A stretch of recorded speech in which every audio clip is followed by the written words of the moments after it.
So guys, we are going to tackle the glute medius today to help prevent your SBS, or to help the SBS, your saggy bottom syndrome, or saggy bum syndrome.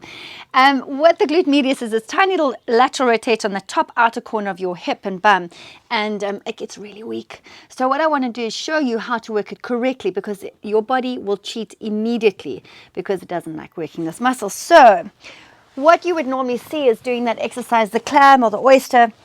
You'll be lying on your side with your feet in line with your bum and your knees together, resting your head down on your arm. Now, the first cheat out of this one is for your whole body just to sink into the floor. So if you feel like you're lying like this sometimes and you can't feel anything, it's because your spine isn't in its neutral position and your hips are out. So what you want to do is take your top hip and push it over your bottom hip. So your hips are stacked one above the other. And then you'll feel that waist sort of lifting off the floor. Then I want you just to open and close that top knee. I like to work till 20. You can work anywhere between 10 and 20. The second way your body cheats here, and this happens a lot, is when you open the knee, you roll backwards, guys. As soon as you roll backwards, the glute medius just switches off. So this becomes super easy. This exercise shouldn't ever really be easy. So as you open the knee, think about your top hip rolling forward.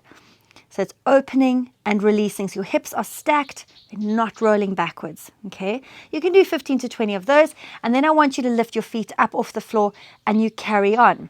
Now watch, as soon as you lift the feet up, your spine is going to try and sag. So make sure that your spine is nice and straight. Again, you're tucking your tailbone under from the last tip.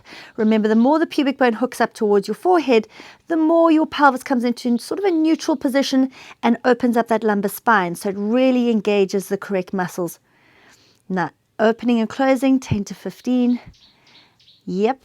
Don't let that waist sink. And then you're going to place those feet down and stretch that top leg away. Now, from here, I want you to rotate that knee down towards the floor. And you're simply lifting and lowering, lifting and lowering. So as that leg lifts, you're not sinking here, guys. Make your leg as long as you possibly can. And the longer the leg, the better, because then the heavier your leg feels and the harder that glute medius works. So once you've done about 10 of these, rotate your knee to face up towards the ceiling. Now, the quickest way to cheat here is by rolling backwards. Don't let that happen. Check your hips. And then you lift and lower for another 10 of these. So you should be feeling it in this area here, but you can absolutely feel it down to your knee. But if it feels like it's going into your calf, then guys, you got to just fiddle with the angle. But the most important tip is keeping your hips stacked, no rolling backwards, and keeping your spine in neutral.